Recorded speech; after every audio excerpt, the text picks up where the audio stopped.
안녕하세요. 법무법인 성지 파트너스입니다. 리벤지 포르노란 헤어진 연인에게 보복할 목적을 가지고 교제하는 당시 촬영하였던 지극히 개인적이고 사적인 사진 및 영상을 유포하는 것으로 연인 간 발생하는 보복성 음란물을 뜻합니다. 대다수의 피해자가 본인의 영상 또는 사진이 유포된 사실을 모르는 경우가 많으며 한번 온라인에 업로드된 것은 완전히 삭제하는 것이 쉽지 않아 그 피해가 큽니다. 스마트폰 사용이 대중화됨에 따라 리벤지 포르노를 포함한 디지털 성범죄 빈도수가 증가하고 있습니다. 불법 촬영은 대개 모르는 사이에서 발생하는 사례가 많다 생각하지만 의외로 연인관계에서 발생하는 경우가 많습니다. 특히 리벤지 포르노는 상대방을 촬영하여 해당 영상을 유포 또는 협박까지 하였으므로 무거운 수준의 형사처벌이 이루어지게 됩니다. 동영상 협박 형량. 먼저 불법 촬영을 하였다면 성폭력 처벌법에 따라 7년 이하의 징역 또는 5천만 원 이하의 벌금형을 선고받게 됩니다. 거기다 촬영한 내용을 촬영 대상자의 의사에 반하여 사진 유포하였을 때에도 동일한 형을 선고하고 있습니다. 게다가 성적 욕망 또는 수치심을 유발할 수 있는 촬영물 또는 복제물을 이용하여 피해자를 협박하였다면 벌금형 없이 1년 이상의 유기징역이 선고됩니다. 덧붙여 상습적으로 동영상 협박을 하였다면 그 죄에 정한 형의 2분의 1까지 가중한 처벌을 내리고 있으며 미수범도 죄를 인정하고 있습니다. 전 연인과 촬영한 영상물로 동영상 협박했습니다. 결국 고소를 당했는데 저는 어떻게 해야 할까요?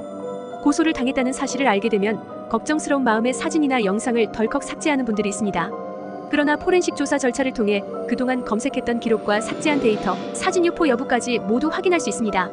즉, 본인이 촬영한 것을 고의적으로 삭제한 부분이 인정된다면 증거인멸을 시도한 것으로 간주해 가중된 처벌을 받을 수 있으므로 현재의 상황에서 할 수 있는 가장 최선의 방법은 경찰 조사 대비와 피해자와 합의하는 것입니다. 경찰 조사 어떻게 준비해야 할까? 경찰 조사를 받게 되면 수사관이 질문하는 것에 대해 제대로 답변을 할 수 있어야 합니다. 이때 진술을 번복하거나 반성하지 않는 태도 등을 보인다면 부정적인 영향을 미칠 수 있으므로 최대한 협조적이고 적극적인 자세로 임하는 것이 좋습니다. 또한 경찰 조사에서 작성된 피의자 진술 조서는 추후 재판에도 영향을 미칠 수 있으므로 가볍게 생각해서는 안 되겠습니다. 그 다음 중요한 것은 피해자와 합의 및 처벌 불원서인데요. 피해자와 합의한다면 다소 낮은 처분을 기대해 볼 수 있으므로 상당히 중요한 부분이라 할 수 있습니다. 그러나 성범죄 피해자의 경우 합의하는 것을 원하지 않는 사례가 상당수입니다. 그러므로 합의하는 것에 어려움이 있다면 제3자의 도움을 받아 해결하는 것도 하나의 방법이 될 수 있습니다. 게다가 법률 대리인을 통해 합의하게 된다면 합의 금액에 대해서도 어느 정도 가이드라인을 안내받을 수 있습니다. 동영상 협박 사건에 연루된 초기 단계에서부터 법률 상담을 진행해 현재의 상황을 객관적으로 파악해 보아야 합니다.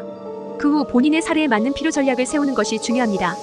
그러나 해당 주제는 가볍지 않은 사건이므로 개인적으로 해결하는 것보다 형사 변호인에게 도움을 구하여 해결해 보는 것을 권합니다. 동영상 협박 빠른 대처로 기소유예 처분. 의뢰인은 교제하는 여성과 동거를 시작했습니다. 이후 여자친구의 동의 하에 성관계 장면을 본인 소유의 휴대전화로 촬영했는데요. 그러나 두 사람의 관계는 오래가지 못했고 크게 싸운 후 여자친구는 헤어짐을 고했습니다.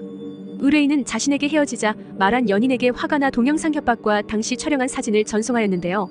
여자친구는 그 메시지를 확인한 후 곧바로 경찰에 의뢰인을 신고하게 됩니다. 결국 의뢰인은 경찰로부터 조사 요청을 받자 저희 법인을 찾았습니다. 상대방의 동의를 얻고 촬영한 영상이라 하더라도 내용물을 유포하였다면 그에 따른 처벌을 받게 됩니다.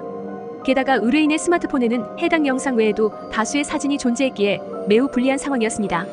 법률 대리인은 의뢰인을 위해 이렇게 조력했습니다. 먼저 성관계 영상을 촬영한 것은 맞으나 상대방의 동의를 구한 후 촬영된 것이라는 점, 상대방에게 영상을 전달하여 협박한 사실은 인정하지만 당사자 이외 다른 사람에게는 전송한 사실이 없으며 홧김에 발생하게 된 사건이라는 점, 마지막으로 피해자에게 사과의 말을 전하며 합의에 이른 점을 정리했습니다. 그 결과 재판으로 회부되지 않고 기소유예 처분을 받을 수 있었습니다. 본 주제의 경우 피해자가 받을 수 있는 피해의 정도가 상당하기 때문에 선처하는 사례가 많지 않습니다. 엄중한 처벌이 내려지는 사례도 상당하므로 전과자가 되는 상황을 사전에 방지하고 싶다면 동영상 협박 법률 전문가를 통하여 상황에 따른 적합한 조치를 취해 보시기 바랍니다. 이상 법무법인 성지 파트너스였습니다. 감사합니다.